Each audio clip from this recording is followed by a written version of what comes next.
1, 2, 3, 4.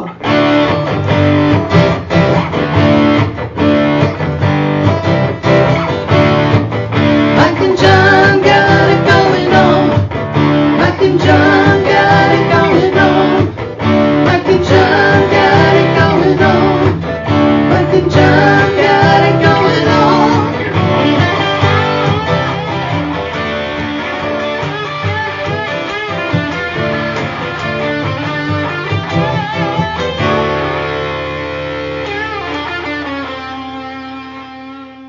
Breaking news as we begin our Wednesday morning Mike and John Got It Going On podcast. That was the breaking news. Oh, I see. Yeah. I thought you were going to break into song. So we of course are continuing our 2022 Mike and John Summer Splash Party on Friday. Right. Of course, we'll be at the Uptown Coffee House starting at 7:30 for the podcast. We'll have our Splash t-shirts to give away as you get a splash of coffee to start your day while supplies last. Look at this guy. See how I splash the coffee all over myself? That's my job. I'm the one that usually splashes. John will have a bib on. Then our wet t-shirt contest happens in downtown Brighton. That's right. That's right. Mike and John's wet t-shirt contest. Wow, we didn't even rehearse that. No. Fiverr. All right. So here's what we're doing. Explain. All right, we're doing the dunk tank for Ark Livingston between 4 and 5 during a Taste of Brighton. That's right. This Friday. So a lot of great things are happening here. Raising money for Ark Livingston, and our wet t-shirt contest. What? A wet t-shirt contest? Well, that doesn't seem appropriate for a family event. Certainly does not. No. But here's how it's going to work. Right. I'm going to be in the dunk tank Right. between 4 and 5. Exactly. While supplies last, those who dunk me get one of our summer t-shirt. That's right. Our summer t-shirt giveaways for the summer So splash party. he gets wet, you get a t-shirt. That's right. I'm wet, you get the dry t-shirt while supplies last. Right. So at the dunk tank, it's three balls for $5. Right. Or you can just do the, what do they call it? Grand Slam? Grand Splash or something the like that. Instant Splash or Super Splash. Yeah, or $20 you run up and you hit Yeah, the yeah, target, right. and I get wet. You get a t-shirt. That's right. Thus our wet t-shirt contest. All right. And for everyone, and that's for the people who show up. Now, people who donate online, because we're gonna be streaming this live on our Facebook page. And we will also have a live link to the Ark Livingston page. If you donate to Ark Livingston during our live stream Between 4 and 5. between 4 and 5, you will be entered into a drawing to win a $300 gift card from Cooper and Binkley Jewelers. So that's all happening Friday, downtown Brighton, Right. during a Taste of Brighton. Lots of ways to win and help and join us in our wet t-shirt contest. Right. Don't get the wrong idea. You know what? They really don't know this is coming. But it's happening. People are going to show up. I heard there's a wet t-shirt contest. Yes. They ain't coming down to the Spartan. A couple people walk out of Lou and Carl's looking for the wet t-shirt. Can't help you there. No. But it's going to be a lot of fun. Right. And for a good cause. And speaking of Cooper and Binkley Jewelers, they're presenting our newscast this morning with John King. They are indeed. All right, here's what's going on. Details have emerged about plans for a new hospital to be located in Genoa Township. A proposal by Trinity Health to expand the St. Joseph Mercy Brighton Health Center into a full-service hospital went in front of the Genoa Township Planning Commission Monday night. The proposal seeks to build a 4-story addition that would be attached to the rear of the 2-story health center. It would allow for 72 inpatient beds, an expanded emergency department, and surgical services. They also included the potential for a birthing center. That's something that's not been present in Livingston County since 2010, when the previous center closed at St. Joe Mercy Hospital in Howell.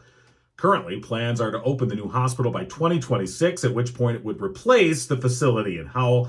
The exact fate of that campus remains unresolved. The Planning Commission, which will make a recommendation to the Township's Board of Trustees about whether or not to approve the project, tabled discussion on the proposal Monday, so concerns about traffic flow and stormwater management could be better addressed. Planning Commissioner Jeff DeHanens told Gigo News that another item on the agenda Monday night was a high-end 204 apartment project slated for Door Road in Grand River. It was suggested that they collaborate with Trinity's traffic study. Following a devastating fire last month that destroyed or badly damaged several businesses and buildings in Holly, an effort's underway to try and help rebuild. Main Street Oakland County and Main Street Holly, an arm of the Holly Downtown Development Authority, have launched a crowdfunding campaign to help rebuild the historic Battle Alley section of the city following the 6-alarm fire June 21st. The crowdfunding campaign will subsidize a variety of projects, including facade grants to offset the costs and repairs to the surviving historic buildings, matching funds for grant applications for the long-term repair and restoration of infrastructure, street and sidewalk paving, building grants for new construction, and small business grants for those impacted by the fire. The restoration will also require the hiring of design professionals and replacement of community items such as public art, pedestrian furniture, flower containers, trees, and trash receptacles. You'll find details at mikeandjohnpodcast.com. Well, it's big, it's yellow, and it can legally stop traffic. Mustard? No, although I guess if you had enough mustard, you could stop traffic. I mean, I wouldn't drive Big and yellow and can legally stop traffic. Yeah. What is it, John? Well, it's a school bus. Of course it is. And an event later this month will give the public a chance to get behind the wheel and drive one. Howell Public Schools will be hosting a Try It Out Day, Thursday, July 28th from 5 to 7 p.m. Try it out. Here's a bus. It will allow attendees to experience driving a school bus and learn about becoming a bus driver. The event will be held in the parking lot on the north side of Howell High School. Howell Public Schools is looking to hire additional bus drivers and substitute drivers for the upcoming year. Individuals do not need a commercial driver's license to try out driving a bus at the event. Howell bus drivers and trainers will be available to discuss what it's like to have a career as a bus driver and share the process of obtaining a CDL. Howell Public School bus drivers receive paid training, a signing bonus, a work schedule aligned to the school calendar, and can elect to receive benefits and a wage starting between $18.87 and $21.22 per hour. To learn more about the benefits, you can go to beabusdriver.org. And you'll find that link on our website, mikeandjohnpodcast.com. And of course, when is that coming up? That's coming up July 28th, Thursday, July 28th. Maybe we should go drive the bus. I know you played a bus driver in a former play you were in Bus Stop. Pardon me. Yeah, and it was called Bus Stop. It was called Bus Stop. And I was Carl, the bus driver. He'd grab the handle, open up the door. Right. Welcome to Carl's bus. So there was a little romance, that went into play. Well, yeah, you can imagine the romance surrounding bus drivers. Bus drivers make better lovers. Well, you can read it on a bumper sticker. Let's ask our friend Madonna. Don't forget, her and her friend Suzanne are Howell bus drivers, and they showed up for the Summer Splash Party. They have their Summer Splash Party T-shirts to prove it. Yes, they do. Maybe they'll wear them on the school bus. Cooper and Binkley Jewelers bringing you this time around our local news. From downtown Brighton, of course, they're a big part of A Taste of Brighton coming up this weekend. Involved in the community, very honest when it comes to their businesses and professionalism, as well as exquisite merchandise. As we've been seeing throughout our podcast, the giveaways that Mark and Barb Binkley have come up with to team up with us for. And that's happening this Friday, too. They pride themselves on offering something special for everybody. Recognize customer satisfaction is the sole purpose of their business. They offer a unique mix of exceptional jewelry, quality, value, very warm environment. Stop on by and see them today. They have great offerings from Simon G, Zagani, and they can custom design something special for you or that loved one. Cooper and Binkley Jewelers on Main Street in downtown Brighton, your first and last and only stop for that perfect one-of-a-kind keepsake. See them today online at cooperandbinkleyjewelers.com. Now, many people recognize me as a techie. I don't like to brag about my technical knowledge. Take it from me. Very technical over here. Yes.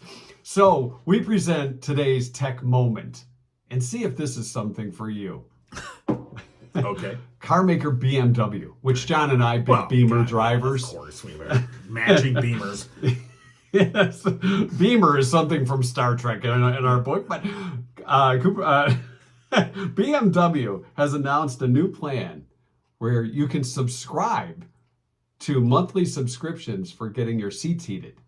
So, something in your regular car that may have heated seats that you paid for. Right. Now you can subscribe to it for just $18 a month and say, hey, I want to have my car have heated seats. And they'll turn on the heating system for you for $18 a month. This is bad.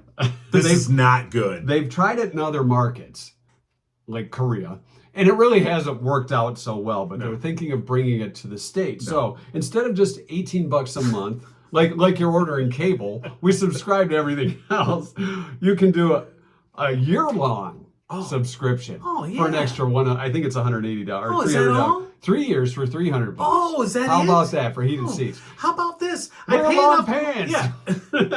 or I pay enough freaking money for this car. I just want it to be. I do not want the car makers to be able to turn on and off options in the car after I buy it. They're not stopping there. $12 a month if you want your steering wheel heated. Okay. No. $42 a month to access adaptive cruise control. So what happens? Okay, adaptive cruise control. $265 a month if you want your iPhone to connect. Okay, so all right, let's imagine you're driving down the freeway. You've got your adaptive cruise control on. You got your iPhone plugged in because it's giving you, you got your Waze on and it's giving you directions. Let's say you forgot to pay the bill that month. You're going down the freeway, hurling at the freeway at 80 miles an hour. The adaptive cruise control. I'm sorry. Nope. Time's up. You're screwed. Up. It just flashes on so the you're little like, screen. oh my God. You're screwed. You're lost. I mean, what's next? Oh, do you want your brakes to work? I'm sorry. Your braking package is just $12 a month to have your brakes work.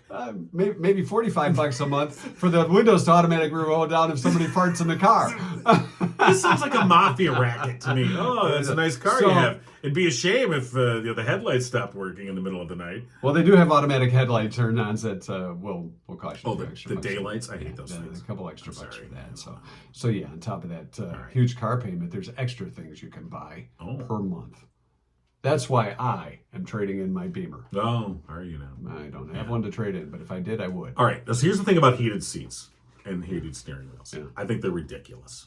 Well, my wife has heated seats in one of our vehicles. Until I got my new car.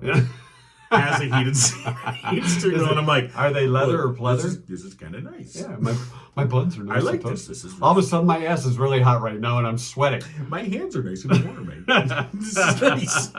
So I mocked it until I had until you had it. And now I'm like, sure. this is quite. I'm like quite this. the hot shot. Well, yes, is what you are. A hot butt. Actually, the only time my butt is hot is when the heat's on the seat. Other than that, no. So, would you subscribe to having a hot butt? No, I don't like that. I don't like that idea at all. Although it's interesting. I mean, that's one of the things that with these new the new generation of cars and EVs, and they're talking about autonomous vehicles. Yeah. Of course, these vehicles that'll drive themselves, and they're worried about cybersecurity if someone could hack into your vehicles. And one of the things that has come up is, you can really turn up the heat on your butt. Do you hack into that? How long is the automaker responsible for your cybersecurity?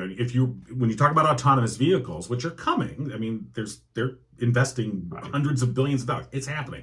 So how long is the automaker responsible for providing you cybersecurity on your autonomous vehicle? So let's say you buy the car, you finance it for 5 years. It's like any other thing, like your drivetrain is, only has this many miles. So what happens when your cybersecurity runs out? It's such an integral part of the safety of the vehicle because somebody could hack into the vehicle. You're getting all serious on this. I'm just saying. I was just talking about hot buns and I'm sorry. I was just I'm pointing it out though. That sure. The things that we're not going to solve that. Are you problem saying I'm a drag? Is that what you're saying? Kind of. We'll get to our. You're not the first. We'll get to the answer to last night's TNT, our Tuesday night trivia question, in just a little while. Right. So right now, we're going to talk to a woman in Fowlerville, Leticia Spagnolo, who we did a news story about this a few weeks ago. Tragic story. Her beloved dog Pearl was attacked and later died from her injuries by a very large 100-pound bull mastiffs that were running loose. One of them jumped into her yard.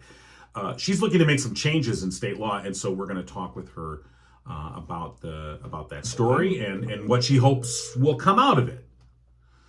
So, hello. Hi, is this Leticia? Yes, it is. Hi, Leticia. It's Mike and John from Mike and John Got It Going On. How are you guys doing today? Thank you for calling me. We're doing well, and we thought we'd let you tell the story of Pearl first, and then the steps you're taking to try and make some law changes. Okay, certainly. I'll be more than happy to do that. So, on Saturday, May 28th at 9 p.m., I let my 2 Yorkies out to go to the bathroom. And we have like an enclosed porch that has a doggy door so they can come in and out.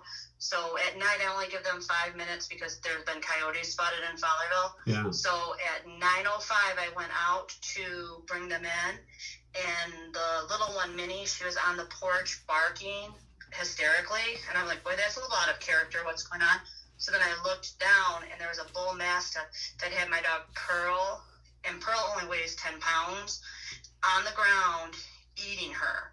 Like he was chewing on her like she was a chew toy or a bone.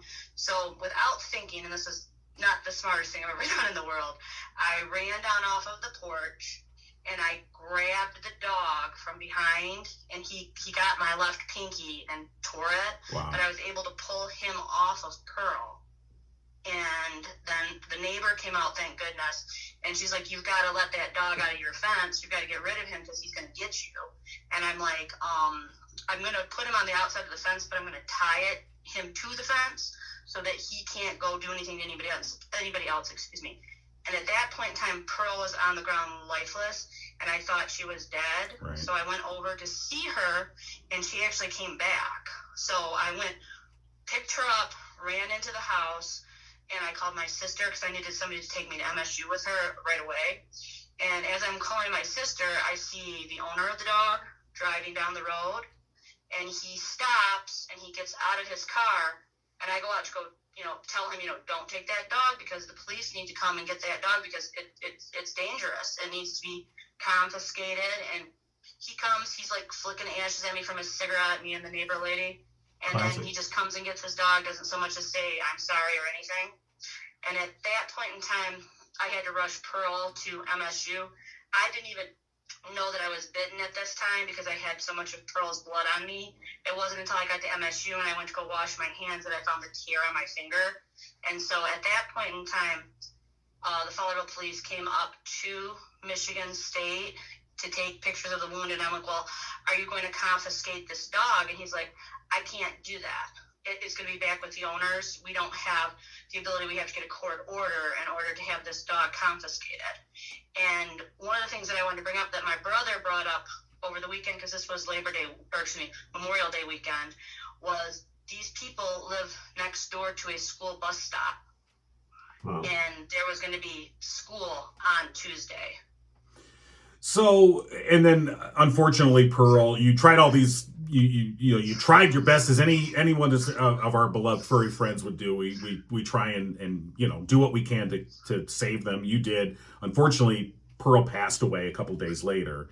Correct. Despite she passed away on Memorial Day, that Monday, and then on Tuesday I was contacting Animal Control and the Chief Tyler, who is the Fowlerville Police Chief, to find out what could be done about this dog. And they were talking about how it could take months to get the dog surrendered and by a court order to actually confiscate the dog. So they were able to go over that day and have the owners voluntarily put that dog to sleep. And because I had been bitten, the dog's rabies shots had expired in March of this year. So it had to be sent for rabies testing. Right, and that takes time too. Yes. And so in this case, I guess we're fortunate that the owner did agree to put the dog down. What would happen if the owner had said, no, I'm not going to do that? We would have had to go and get what's called a show cause and go before a judge to actually have that dog ordered to be taken away. Because in Michigan, and I think most states, dogs are considered property, so right. The police just cannot come in and take your dog away from you.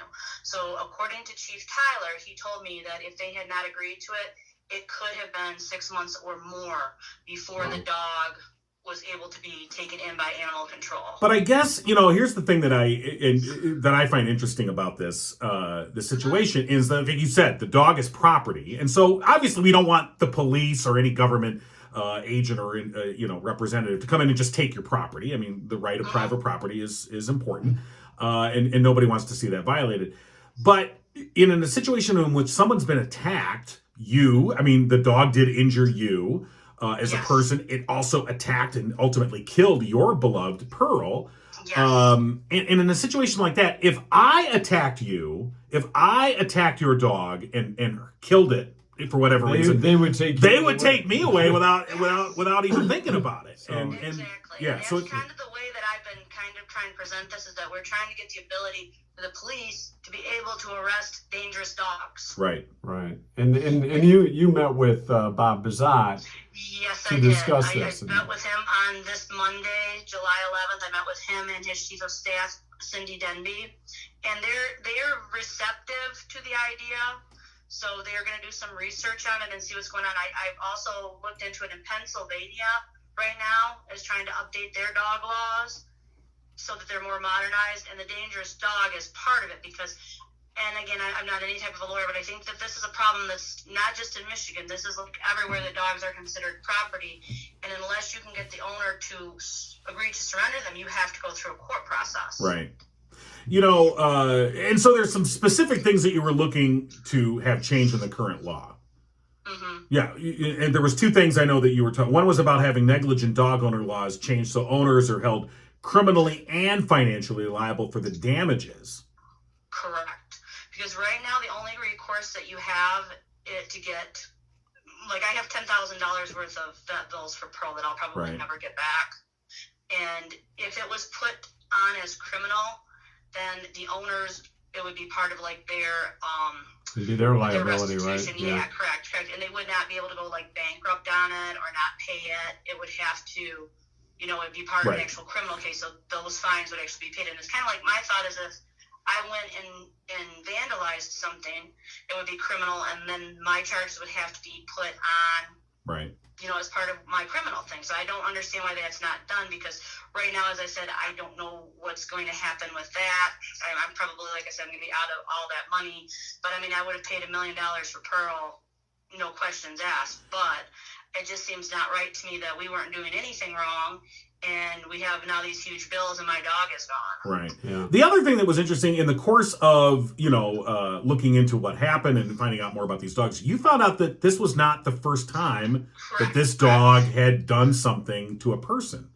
Correct. Actually, because of your podcast, because you guys were the first ones that put the story out there, a gentleman contacted me, and in April of 2021, he was actually violently attacked by that dog as well. He sent me pictures of his bite wounds, and he had several bite wounds and a gigantic gash on his hand, and he said the dog was actually hanging onto his arm, and he could not get it off. And he had his 2 twin girls with him that were 2 years old, and I don't know if that dog was trying to get them or what exactly happened with that, but I'm like, thank goodness he did not get his girls, because that would have just been horrible. Now, did he file a report?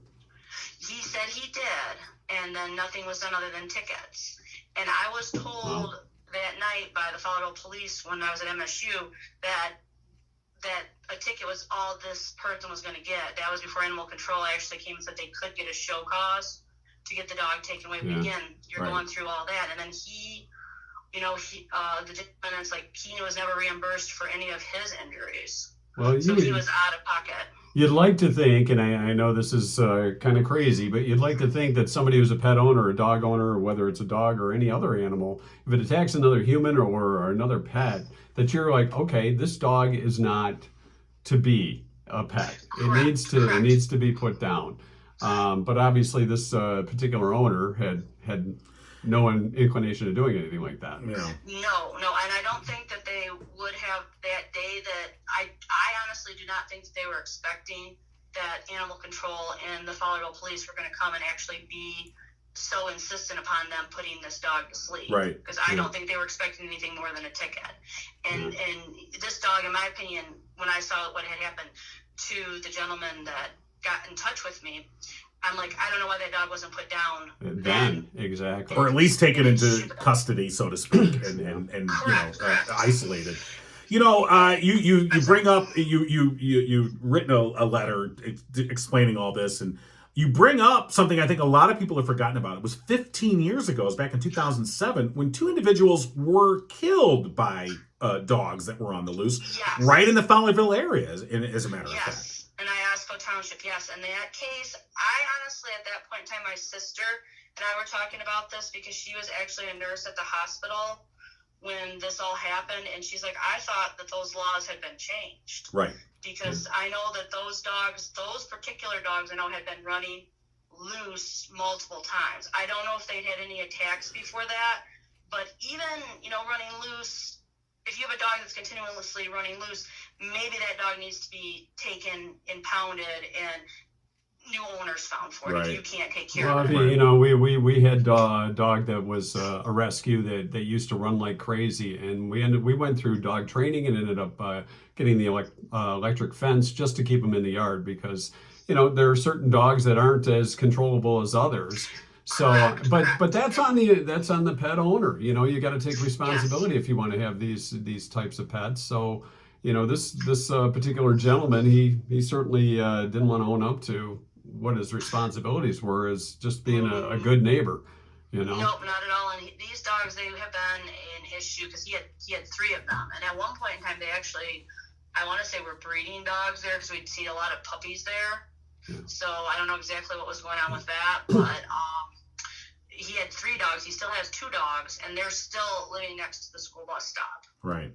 So right, we should point that out exactly. Only one of the dogs was actually put down. The other 2 are still there, and I know a lot of people will get into issues about bully breeds and things like that, and I think any dog can be Correct. And this, what we're trying to do is this is no type of a breed ban. Right.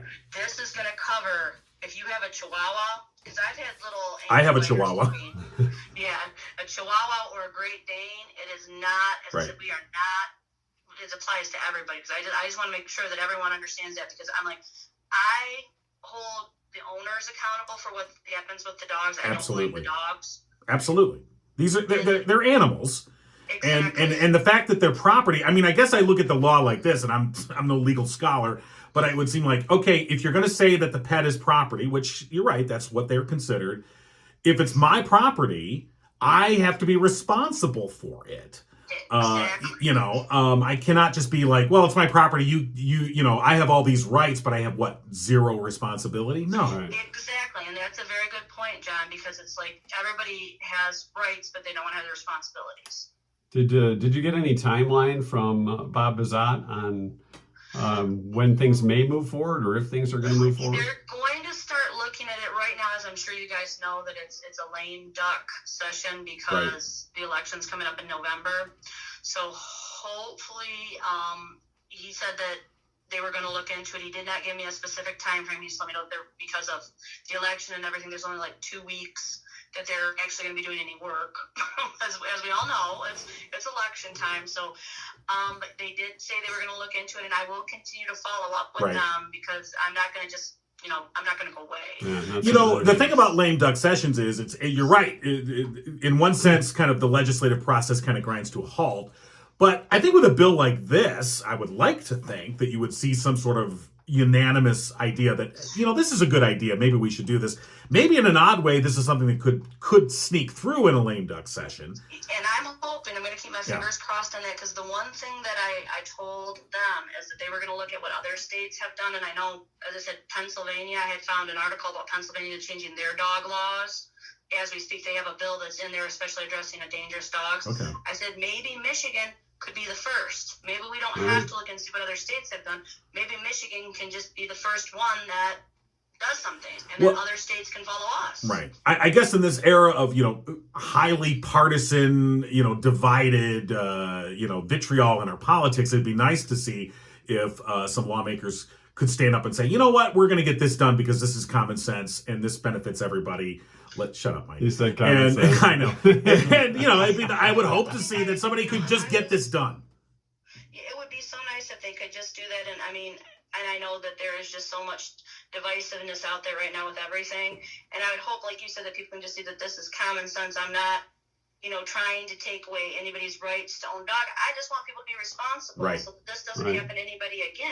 Right. No, I think it's ultimately what most of us could see, put ourselves in that position where, like I said, the dogs, pets, whether dogs or not, they're part of our family. I mean, they're loved ones, and we love them. And we can only imagine to have been put in a situation like you were with Pearl. Yeah. And putting yourself between the two dogs, too. That puts you in danger. That was not the smartest thing I have ever done, because it very well could have been me because that dog was just nasty. But, I didn't have time to think. Right. It was a reaction, and luckily I was not hurt worse. I think a lot of us would think about that. We'd like to think at least do the same thing. It's just a gut reaction.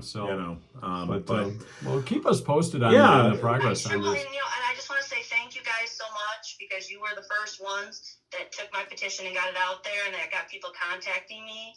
And, I love you guys. I've been listening to you for a long time, and I love both of you. And, God bless you both for being so kind to me. And I will keep you both posted. So thank you so much for your time. No, of course. We're happy to tell your story. And, let us know if and when things move forward. I will keep you guys posted as soon as I hear anything. But you guys have a great day. And again, thank you so much for taking my story and being the first ones. And, thank you. God bless you both. All right. Thanks, Absolutely. Letitia. Thank you. You're welcome. Bye. Bye-bye. All right. Well, hopefully something good will come out of that. It'd be nice, wouldn't it, though? So, anyway, all right. Firehouse Doors, they have been serving Livingston County residents for the past 24 years. A family-owned business, they strive to treat each customer like family. Firehouse Doors, veteran-owned, Mike, a proud U.S. Air Force veteran, and they're one-stop shop for residential, commercial, and rolling steel overhead door needs. And, of course, every week we pick out a name out of our our drawing bin. Yes. It's an official drawing bin for a free garage door tune-up. No dirty underwear or socks have been in this bin. No, not at all. That's kind of gross. Now anyway, free garage door tune-up, complete lubrication, 12-point inspection, any minor adjustments. It's a no-obligation offer. Plus, you get the TPC card. That's 10% off all future garage door needs for life. And our winner? Yes, we have a winner, John. Congratulations to our winner. Who is it? You going to tell us? Oh, you want me to tell I think they would like to know. Sue Copeland. Congratulations, Sue. Susan Copeland. All right, Sue Copeland, congratulations. Welcome to the club. Yes, TPC the TPC club. We'll put you in the TPC pile. Yes. Again, Firehouse Doors, give them a call. We got a pile of winners over there. That's the club. Oh, that's the clubhouse. We got to teach Susan the handshake. Off camera so they can just imagine what it is. It's a big clubhouse. It's a club. It's a club over there. Okay. I like town club. Congratulations to Sue. Call Firehouse Doors today, 810-599-7480. The Kit Kat Club. That's the Kit Kat Club That's a different club. All right, our trivia question from last night, TNT trivia. The question read like this: 42% of women say this is the number one thing they look for in a potential date. What is it? Okay. Equality. Well, yeah. Now, do we really mean equality when it comes to the date? No. Are we gonna if let's just say you gentleman asks the lady out and it comes time to pay the bill. Do you split it 50-50 plus the tip? That's equality. Right. So be careful. Right. Well, I mean, but some women, for me, if I ask a woman out, well, I wouldn't do it now because I've been married for 30 years. Would be a problem. That would not be a good thing. But when I was dating, if I asked someone out, I would pay for the date. Well, sure. I wouldn't say, hey, don't forget your checkbook. That's the standard. Yes. The guy I don't know. pays Times for the have changed, John. I don't know nowadays. I don't think they've changed that much. I think most guys. Hey, can you hit me up? Pay half on Venmo. Right. I don't know. Maybe you're right. Okay, that was not the right answer. I haven't dated in a while. No. It's at least a couple of years. So the next is single. They have to be single for potential date. Okay. Mr. I have just dated a couple of years ago. Nice teeth and clean fingernails. Gotta have both. Gotta set a baseline. What if you have a little? Gotta set a baseline with the fingernails. Yeah. If he's clean cut, sure. So being a little scruffy, not necessarily a good thing. Has a sense of humor. Right. Clean or decent shoes from Beth. I can understand. I think it's interesting that you focus right in on the shoes. Yeah. Well, because let's face it, if a guy comes, if the shoes look a little shoddy, chances are they smell kind of funky too. Well, that's the thing. Or, I mean, wouldn't you have date shoes? maybe it's to be considered a date. So you're looking at him and you go, well, he dresses kind of sharp, and those are nice shoes. I almost exclusively wear tennis shoes. He's got big feet. And I tried to negotiate for my wedding that I could wear tennis shoes with the tuxedo. Didn't quite happen. And I lost that negotiation, which was a prediction of how the rest of this marriage was going to go. Yep. I'm just kidding. Love you, honey. Actually, when I think about it, I did have to wear dress shoes. She's like, no tennis shoes with the tuxedo there, fella. Well, nowadays. But they didn't have to wear a tie. Yeah. I got the tuxedo without the tie, so I was happy with that. I took what I could get. Glad you're happy about that. Anyway. How they treat others. Yeah. Having a job. That's the way.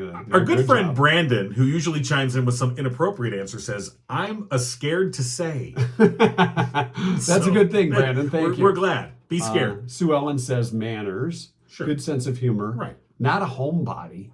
That would be kind of a lame date. Well, if you want somebody that want to come over and watch me play video games. Well, I'm a gamer. Love of animals. Right. Could show that he's compassionate. So we did not get the correct answer, right? No, we didn't. Yeah. The 42% of women say someone who is taller than they are would be a potential date. So they don't want a short guy.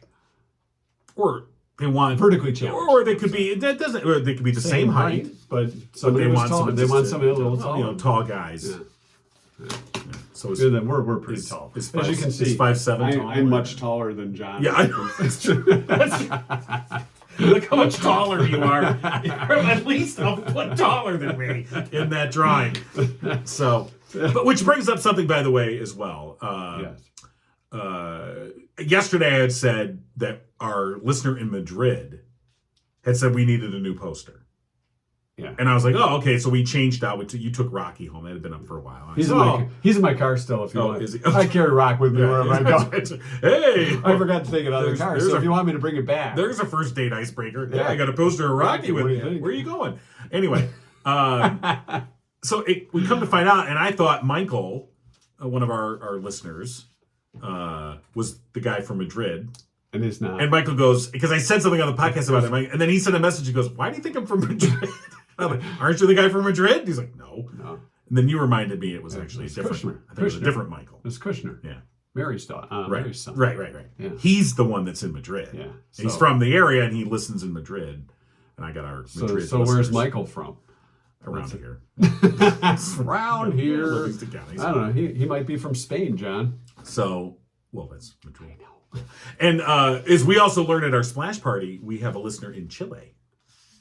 Oh, we got one in Chile, too. Yeah. Well, Chile. One that likes Chile. It's Chile. Well, it's Chile. You don't say Chile. Chile's what you chilling out. Chile. Yeah, Chile. Chile.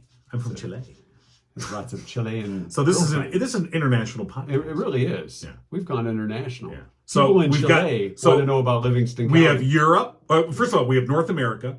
All right. Yeah. We have Europe and we have South America. Now, it's like we're on tour. it's your job to find us a listener. You're the listeners. You get out there and do this for us. Yes. We need somebody in Africa. How about France? That's Europe.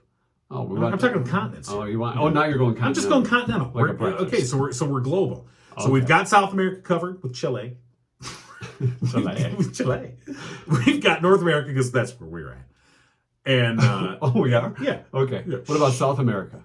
Well, that's Chile. Okay. Yeah. Then Europe, we've got because of Madrid. Okay. All right, because that's in Spain. All right. And now we need somebody in Africa. We need somebody in Asia. We need somebody in Antarctica. In Alaska. and somebody in Australia. Okay. What about Canada? Do we need any Canadians? Well, that's going to North count that in North America? We can take a Canadian. I Okay. suppose we'll let him in. I'm going to take a Canadian. I'll take a two. Canadian. All right. So we're working on that to build our international. Well, yes. And soon we'll be multilingual on this show. You'll see translations, right? Sure. Okay. Why not? This is our interpreter, Siri. Okay, we have our 2-cent history lesson. Yes. And hey, did we tell you about our wet T-shirt contest we have coming We're up having on a Friday? wet T-shirt contest? A wet T-shirt contest. All right. Downtown Brighton during a taste of Brighton. What tastes better and says we have good taste Yeah. than having a wet T-shirt contest? Now let's explain. Mike will be in the dunk tank on Friday, July 15th from 4 till 5 p.m. That's benefiting Arc Livingston. Right. Now, Everyone who shows up on Friday at the Taste of Brighton from 4 till 5, if you can dunk Mike. Yeah, costs you $5 for 3 balls. Right. Or the smash and splash. Smash and splash. You come up and you you can just run up and hit the target and dunk me. You Right. get me wet, you get the t-shirt. Right. That's our wet t-shirt. You got their Summer Splash t-shirt. Now, for everyone, we're going to be streaming this live on our Facebook page. Summer Splash Party continues. That's right. For everyone who donates to Ark Livingston during the live stream, will get... You'll be qualified. They'll be qualified, I in a should say. drawing. Right, for a drawing for a $300 gift card from Cooper and Binkley Jewelers. So you win either way. It's a win-win. It is a win-win. And Ark Livingston wins. So here's how you maximize your winning. Maximize. All right, here's what you do. You show up and Right. you pay the $20 to just splash Mike. You get your shirt. Boom, you're a winner. You got your get shirt. wet, you get the shirt. Then you get out your phone, all right, and you go onto the stream, and then you donate there too, Yes. all right? And then you're in the drawing for the $300 gift card. Look at that. It's a win-win. It's Win-win. win all the way for Mike and John's wet t-shirt contest. In downtown Brighton. I don't know if everybody out in Brighton is going to be happy about this wet t-shirt contest. Mike gets wet, you get a t-shirt. I mean, that's basically what we're That's talking what it comes about. down to. All right. But if you want to show up in a wet t-shirt, No, that's don't. up to you. It's going to be nice, it's not. sunny. No, don't show up. Yeah, whatever you want to. It's come as you are. No. Okay. No. Don't tell people to come as they are. Have you met people before? I have met people before. It's okay. All right. So our 2-cent history lesson today, July 13th. Yes. Today is Barbershop Music Appreciation Day. What? My sweet Adeline. My sweet Adeline. So did you know that Sweet Adeline is? What? It was a person and it became a group. Oh, And the song is about that. I didn't know My that. Sweet Adeline. There's actually, hold on, let me pull this up. This goes in deep, so you learn a little extra in the history lesson today. Oh, we're all about deep. We are. Tell them about the wet t-shirt contest again. Why I pull this up? Not my wet t-shirt. No. Okay, hold on. You're in the tank, We're and if getting they there. dunk you and they get a free Where did it t-shirt. go? That's the, I got to go to the wet top of the t-shirt. top of the page for this info. That's how that works. Okay. Yes, it's a day to relax and enjoy the sweet voices of the Sweet Adelines or a barbershop quartet. Edna Mae Anderson of Tulsa, Oklahoma, invited some women over to her house to sing on July 13th, 1945. Their husbands were members of the Society for the Preservation and Encouragement of Barbershop Quartet Singing in America. That's the SPEBSQSA. It just rolls off the tongue. The ladies wanted to participate in the singing fun and enjoyment. Sure, why shouldn't And they be able thus, to? The Sweet Adelines were born. There you go. Now we Now know. you know a little bit more Yeah. about Sweet Adeline. All right. It's Embrace Your Geekness Day. We do that every day. You certainly do. Wait, what? National Beans and Franks Day. Hmm. Beans and Franks. Beans and Frank and beans. Watch your beans and franks. And it's National French Fry Day. I know Olga's is giving away curly fries Right. today. There's I think some restaurants. Yeah, other restaurants. doing that some too, yeah, some 'cause- Irish chain, McDonald's. It's so Irish. Well, yeah. it's Old it's McDonald's. Irish, he had a farm with Irish some cuisine. fries, I'll have a yes. fillet of fish. That Irish classic. Sure. So, It was on this day in 1836, U.S. patent number 1 was granted.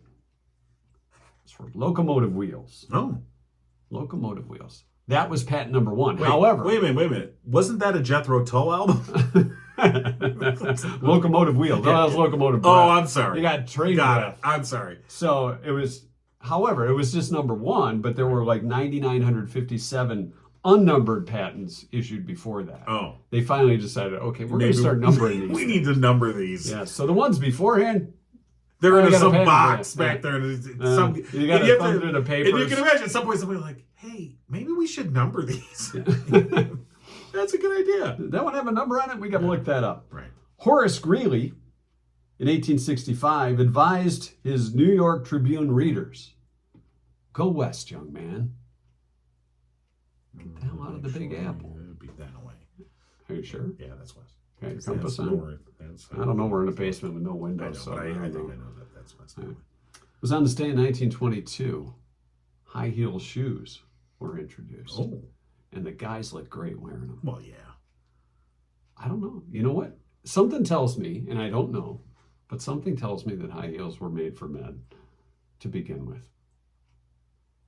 Why don't you look that up while we're talking? Well, no. What you said, 1928? 1922. High-heeled shoes were introduced. I'm sure it was for one. 1985. Well, in the 70s, guys were on. That's what I'm saying. By then, platforms, you know. But maybe short guys who are hoping to get a potential date. Well, with they 42% of women. lifts, but those aren't high-heeled shoes. Got your high-heeled sneakers, and your low-neck sweater. 1985. You better get on home, Loretta. Dad is waiting for you. Live Aid in 1985, an international rock concert in London happened. Yes. Also Philadelphia, Moscow, and right. Sydney, Australia, to raise money for Africa's starving people. Remember Live Aid? I do. That was where Queen had their penultimate performance, and Zeppelin got back together. 1990, an angler in Canada, that's a fisherman, Oh, thank you. reportedly landed the world's largest salmon. 72 pounds. That's a was lot of that salmon. Yeah. So, Dad, what's for dinner? Well, we're going to McDonald's to get filet of fish because I released the salmon back into the river. No, believe me, filet of fish is not made with salmon. I know. It's made with fish lips. That's why he said Fish lips and scales all grinded together. And finally, also in 1990, is that angler in Canada threw back the fish. That angler. The world's first heart and liver transplant patient, a 13-year-old boy, was taken to meet the new kids on the block backstage. It's 2-cent history lesson for today. Wow, that's quite Learned a little something. Yeah. So the first they were made for women. Yeah, they were made for women. Yeah. Probably kind of clunky. I would imagine. It was 1922. Clunk. By the way, about our wet T-shirt contest, yes, it's called the Slam Dunk. Yeah. So when you pay $20, you can just go up and push the slam I get it. dunked. So if you show up Friday, July 15th, to the Arc Dunk Tank at the Taste of Brighton, where our wet T-shirt contest is going on, if you pay $20 for the Slam Dunk, you get to slam dunk Mike into the tank. Therefore, I'm wet. And you get a free T-shirt. That's right. So anyone who dunks Mike between 4 and 5 will get a free T-shirt, and anyone who donates online through Arc Livingston, and we'll have that in our live feed, they will be put into a drawing for a $300 gift card from Cooper and Binkley Jewelers. It's a good thing you remember to mention that. Yeah. Here in the show.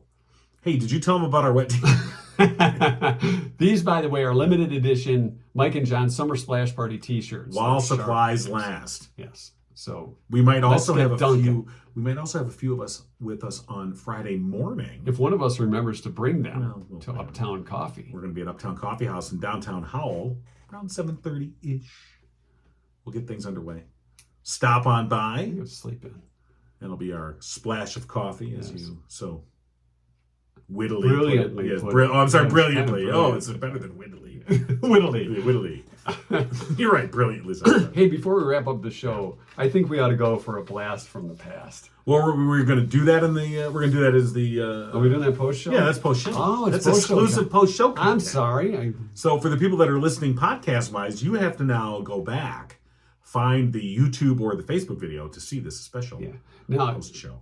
Before we get to the post show, we want to remind everybody about our website, MikeandJohnPodcast.com. We have a website? We do. Oh. And you can go there and you can check out the latest news stories. Right. You can check out some of our old podcasts. Go back to episode 1 on season 1, as we're officially into season 2. You only have 100 to catch up. You can catch up. Right? Our friend Todd said he caught up. Yeah, you get caught up and you see how things were in the early days. Oh, back in the early days, 4 months ago. 100 episodes ago in season 1. Yeah. So get caught up on season 1. You can do so on our binge Facebook it. page. Here's what I would do. Yeah, I would, popcorn. Right. It's stock and supplies. You can take a break on Friday between 4 and 5 if you want. So episodes are about an hour long. So we got about 100 hours of material to catch up on. That out. No time. So that's a 4 or 5 day binge. Yeah. Just you just stay up, take no dose. You might want to take a nap. We'll allow us season short 1, nap. episode 15. Okay, we'll make it wasn't that 5 great. days that we get a quick nap in between, or while you're listening.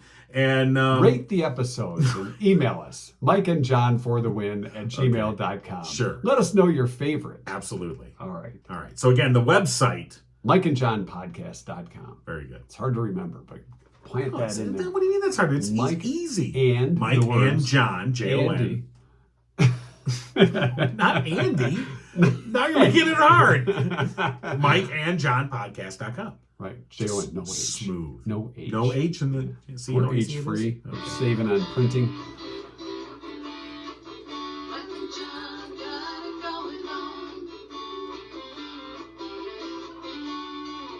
You've been giggling Yeah, you have. with Mike and John. Tune in next time and giggle on. By request, I'm not going to wear a Speedo during the wet t-shirt contest. No Speedo.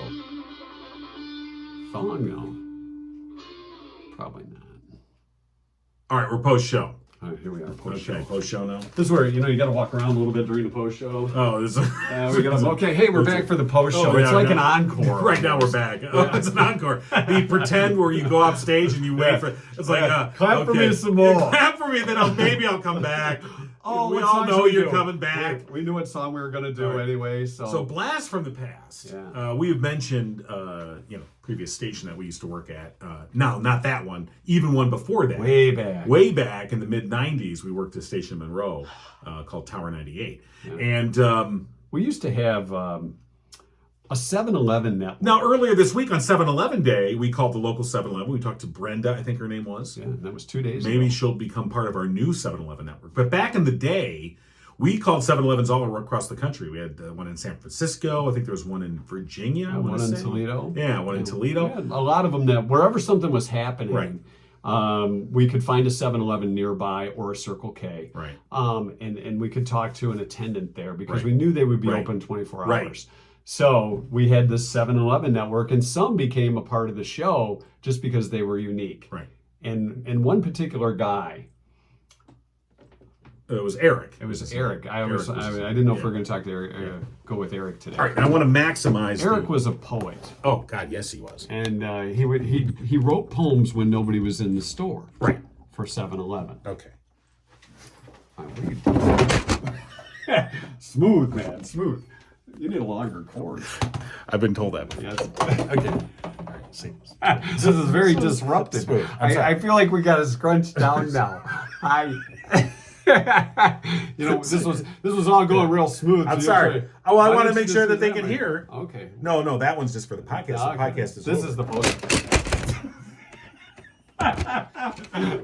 The podcast. Why don't you hold that? The podcast isn't the Okay, only thing all right. that's over. No, I'm Okay. sorry. All right, Yeah. this was not a good idea. No, you're. These are, Oh my gosh, we're criminals in Batman, 1966. Okay. You sold on to I don't- I'm sorry.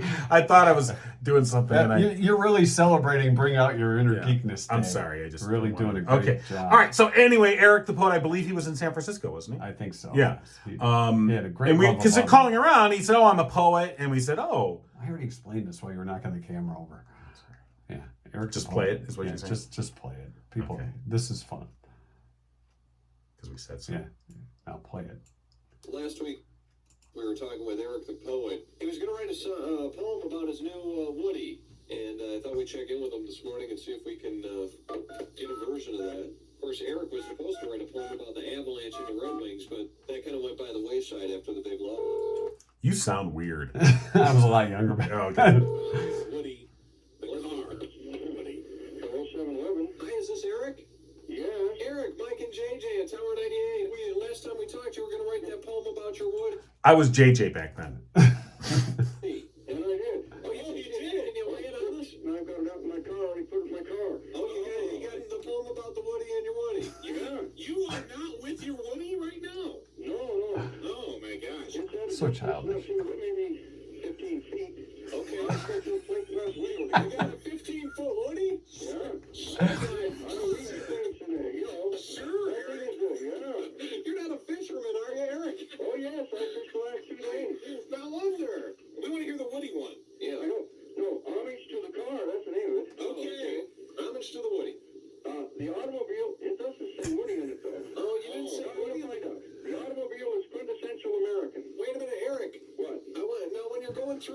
replace the American automobile with the Woody? The Woody is quintessential American. Okay. It is your means of motion and culture over the land. Yes, yes, sir. Trust and power, masculine, grace and beauty, feminine. Oh, yeah. It can give you the ride of your life across an earth straight down on the way. God bless the Woody. Oh, skate, go say, can you see the Woody? My country tis of thee, the Woody. They also serve only Woody around. Let the Woody be true and all other transport a liar by comparison. The artistry of the Woody is in the Woody. The music of America is played over loudspeakers spoken from the Woody. I got a Woody there somewhere mixed up. Okay. So yeah, we were pretty mature back then. Oh, So we've grown up so much since you then. Can see how. So our inner up we are. 7th grader Yeah. Well. comes out. But that was Eric the Poet. Okay. Wonder what he's doing these days. Well, that was, It was about 25 years ago. And Yeah. he's kind of old then. So. God bless the American Woody. Well, it was 15 feet. That's what she said, or he said.